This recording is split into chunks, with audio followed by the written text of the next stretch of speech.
Welcome back to Indie Sam. This just may be our final episode because of time constraints and stuff like that. So this episode might be a little shorter than the usual, or might just be the length of the usual episode.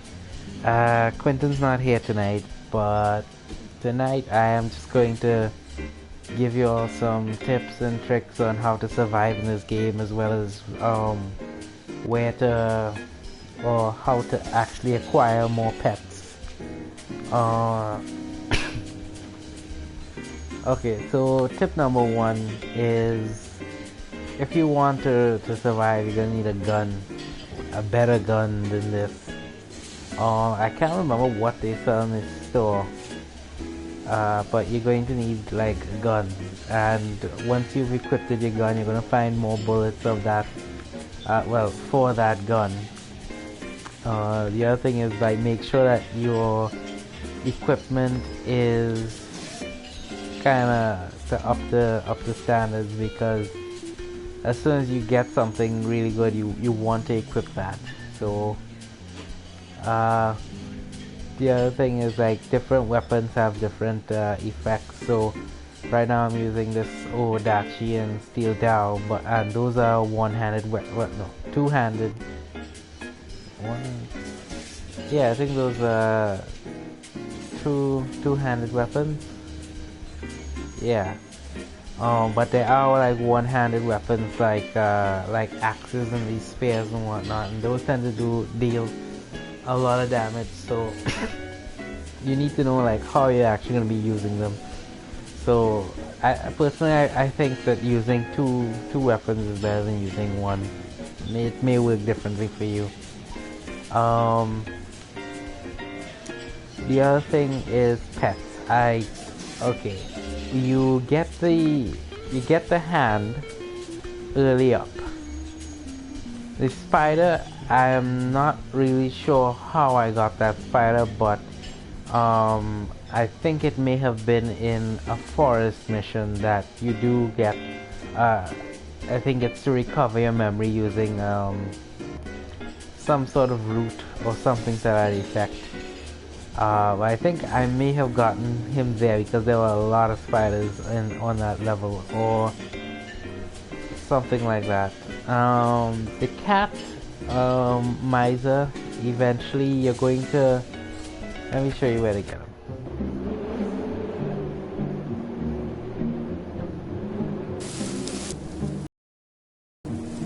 So eventually you're going to come across like a post office in the world, and it's called, Central Post Office. So you want to go there. Now, initially I thought that you get pets by luck and chance or something, but apparently you find them like items, and they're stored just like items in your inventory. So what you want to do is you want to go in this room, right? And there'll be a crate here. You break that crate, you go into this room, and what you want to do is you want to break all these crates. And in one of these crates, it's gonna have like a package-like thing lying on the floor, and in that package is going to be the cat. The other thing is, let's say, well, you're gonna encounter the problem where your pets are gonna die in combat. So what I recommend you do is when their health reaches to a certain point, what you want to do is you want to go to pets, and you want to return them to your inventory, and you leave them like that for a while, and then when you come back they'll be at full health. So you don't have to necessarily keep going to Dr. Frankenstein over there.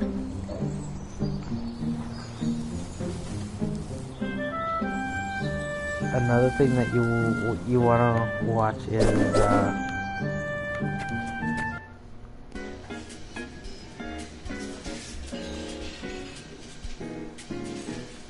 Another thing that you won't watch is Gidrom.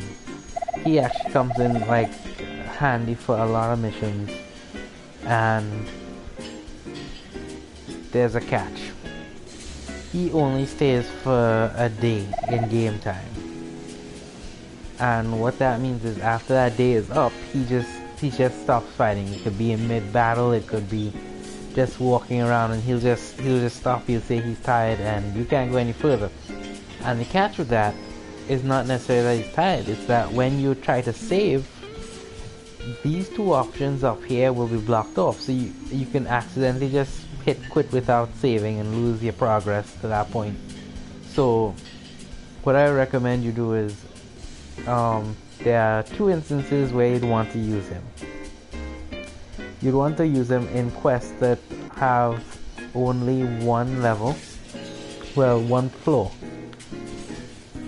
You want to use them in levels that only have one floor. You don't have to be going too deep or anything like that into the level. Or you go into these dirt collection missions where you can just exit that level at any time. So you can just go, exit, get back, get ROM, then go back in the level, and that'll help you. He's actually more useful than your pets because Gidrom can't die. Another tip is, well, I've gathered a significant amount of recipes that I've never actually used. Mostly because I've not really bothered to read into it too much, but because the game kind of provides it.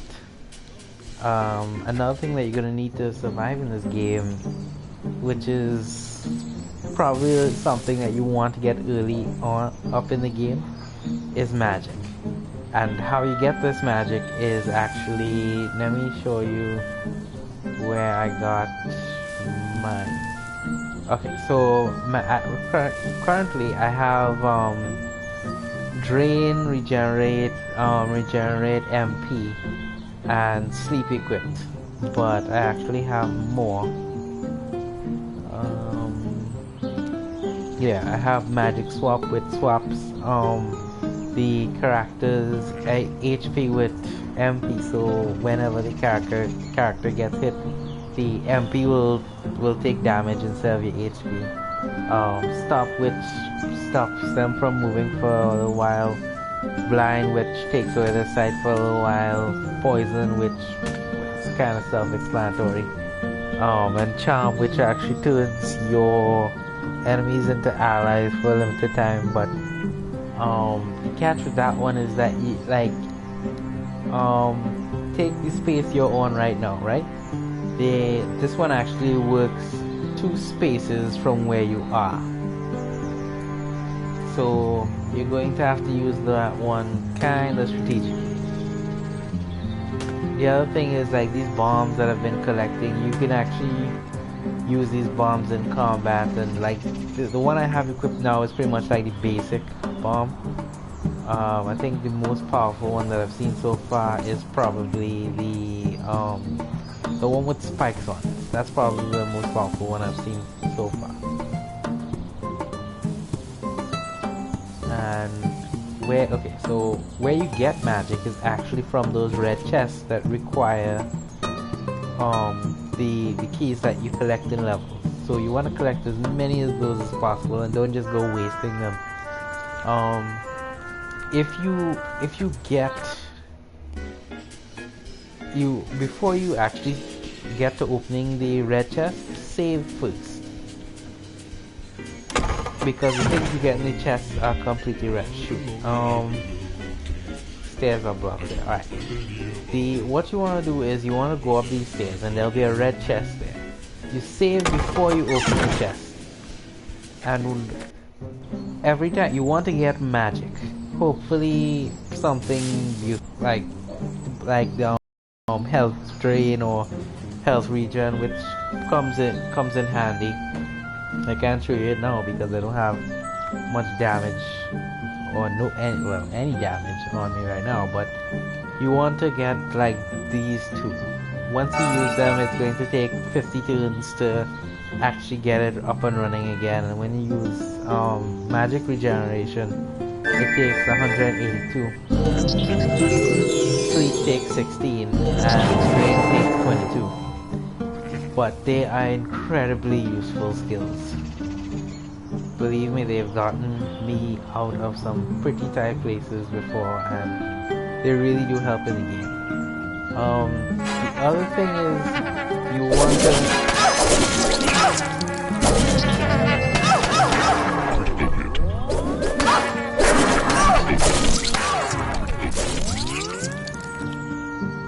The other thing is that you want to go on as many side missions as possible, and they will pop up throughout the game. You want to talk to that guy who has you collecting dirt throughout the stages. You want to talk to him, and you just do as many of those as possible. The skeleton guy eventually will give you a mission telling you that you have to go to a haunted mansion to go rescue some kids, and he'll give you a key, and you take that key, but please make sure that you don't have Hiram in your party at that time. Just make sure that you don't, because once you enter the mansion, you can't really exit until you rescue the kids. So what that means is that if you're not like at a high enough level, you're gonna have to keep grinding down until you are. And the enemies in that stage are pretty tough, because there are a lot of elemental enemies in there, and you will die a lot. And there are the treasure chests are probably the most annoying enemies in the game. They have a lot of HP, and they will pretty much kill your pets in like no time flat.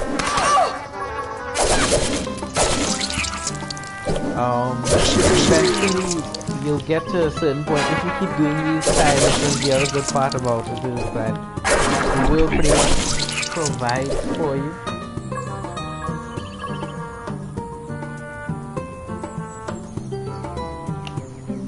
You get like large sums of cash in stages, like thousands, and you know, some of the weapons that you get in these stages, you basically won't use them. They're pretty much they will be useless to you, but you just sell them at the nearest store. What you also want to look out for is the merchants in these stages. If you have enough money, a lot of the times they'll have useful items on them, like swords, potions, that sort of thing. So you want to take the chance when you get it.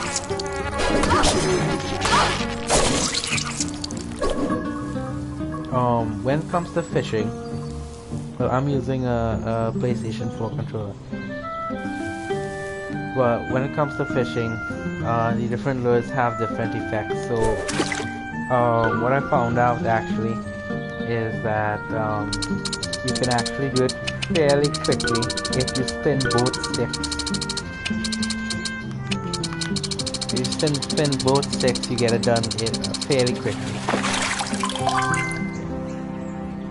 And and the other thing is, if you want to control depth, when you click yes, don't release the X button or whatever button it is on your console. This is how you select depth. So again, if you use both sticks, it goes way faster. I think they may have patched the speed a little bit.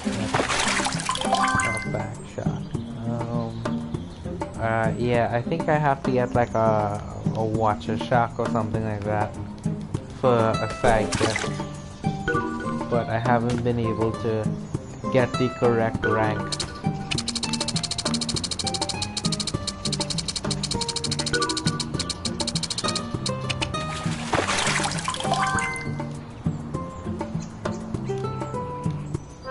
Surprisingly, you can't eat swordfish.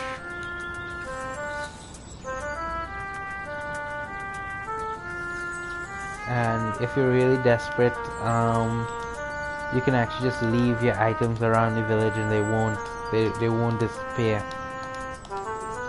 So you can use the village as your own personal storage facility. Okay. So from my last stream, I have leveled up quite a bit, and using the aforementioned tips, that's how I got them. I did a lot of grinding. I have more money than I can actually spend at this point because there's nothing I can really spend it on that I'd actually need. The treasure chest for me is pretty much always full, so I find myself constantly dumping items onto the ground in my house, as you see here. If anyone is wondering how you get into that Snow White bar, after a while there'll be a side mission. Well, actually, no, it'll be part of the main story. Where the owner of the bar, Sid, or whatever his name is supposed to be, will tell you to go to Mondheim and deliver a package.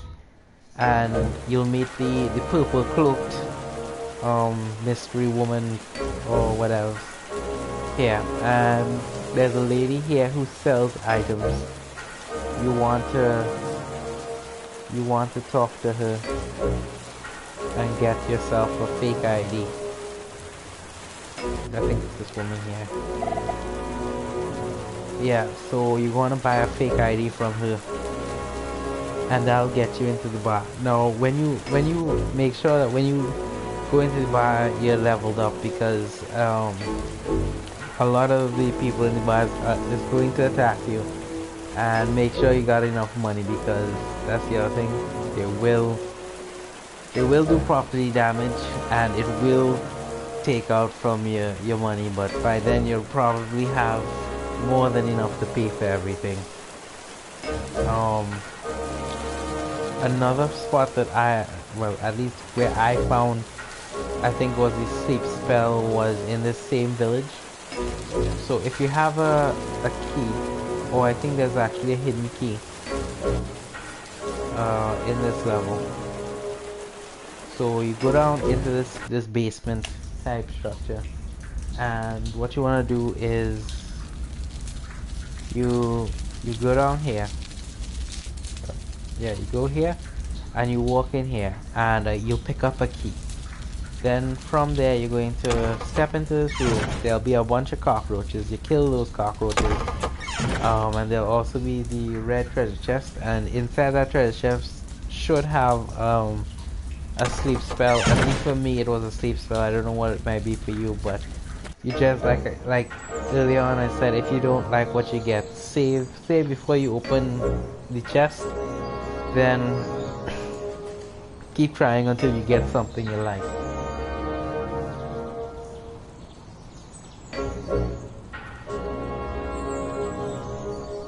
Let's see, any other tips that I need to give?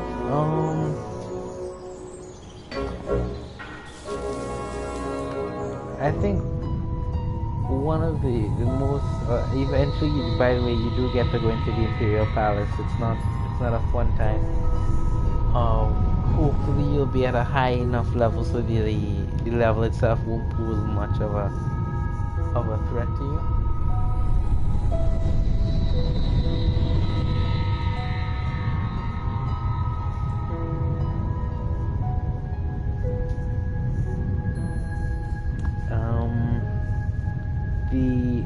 The old zinc mine, I think you can get materials. I know what the shovels are for now. You actually use them to get certain materials like coal and not ingots, ores and stuff like that.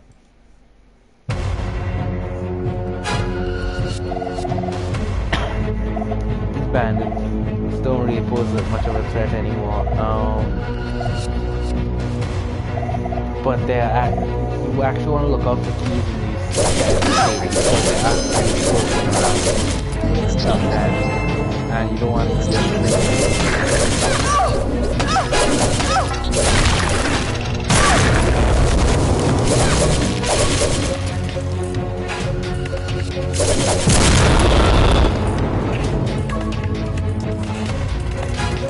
hopefully I get one.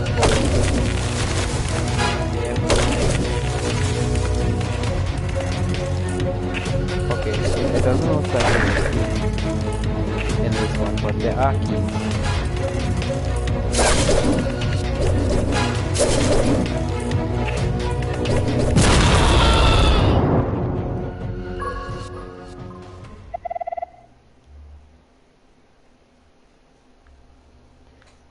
you can also strategically use those bombs. So if you want, like I said, getting the gun is very important. So what you do is, you place the bombs around what you want to shoot. So if you never get like some bullets loaded here, silver plated, steel plated. Okay, so what you want to do is you take the bomb or bombs, you place them down, you step back. Now the more powerful the bombs, the bigger time limit is going to be, but you can actually push them away. So you want to shoot the bomb while an enemy is there. Okay.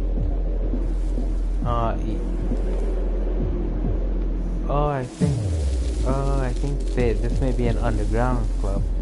Anyway, that's pretty much what you want to do.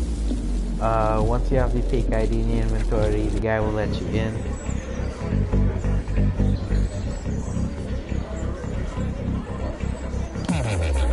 Not all the people here are hostile. There is a room here that you can actually get into. Well, you can't get into this room, and you can't get into the staff bathroom. And there are 3 hidden treasure chests in this room, so you can get it from there.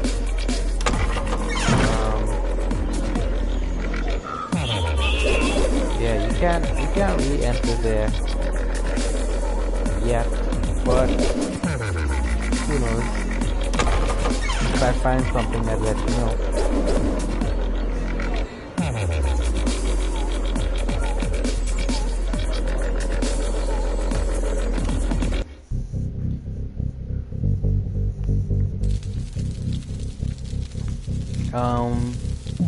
Another thing with the postal mission, don't take it until there's a patch for it, because it is a bugged mission. I actually have to deliver a package to his name starts with Wedge. Yeah, I have to deliver a package to Wedge, but unfortunately Wedge won't accept the package, and that actually takes up two spaces in your inventory slot. So you need a signature from him, and you need to actually give him the package. But the thing is, he won't take it. So if you did, and you've seen as how you can't really cancel missions, like in the traditional way, you can't really cancel missions. Like go into the mission menu and cancel midway. You can't do that. So you're gonna end up with two slots here that you can't throw away the package. You can't store it. It has to be in your inventory. It's like this gun, this Master Blaster crap. You can't get rid of it. You can't dump it. You can't store it. It has to be permanently in your inventory, and I don't see why though, because this carbine here, it's way more powerful, and I just kept upgrading. Rifle rounds are pretty good. I haven't actually tested out the wind, ice, poison, or steel plated rounds. So but I have tested out the fire and fuse rounds, and they do work pretty well. But those are pretty much the tips I have for you in terms of how to survive in this game. To use the shovels, you just press square and you just dig up things. You get tin ore, zinc ore. You can probably get a heck of a lot more from the mines, but I don't really use them right now. So I'm just going to toss it aside, and that's about it. Thanks for watching, and tune in again sometime. I don't think I might continue this series. I think this might be the final episode. But if you want, leave some comments below, and I'll try and see if I can play it. In between, I got finals coming up, and I need to start studying. So Until next time, don't forget to like, comment, and subscribe. And see you next time.